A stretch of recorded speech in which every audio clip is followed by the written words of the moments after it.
يخرب بيتكم يا برشلونة، لحقتوا تخلصوا الكامب نو؟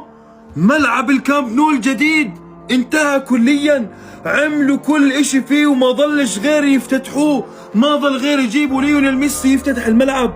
شوفوا ملعب الكامب نو الجديد، اكبر ملعب باوروبا، يتسع لاكثر من 100,000 متفرج يا برشلوني. 100,000 مقعد على ملعب الكامب نو كأكبر ملعب بأوروبا سعة للجماهير.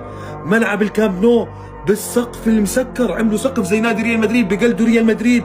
ريال مدريد سكروا السقف، عملوا سقف مسكر في نادي برشلونة في ملعب الكامب نو. يخرب بيت برشلونة. ولابورتا بيطلع بيحكي نادي برشلونة منهار اقتصاديا ومش عارفين يسجلوا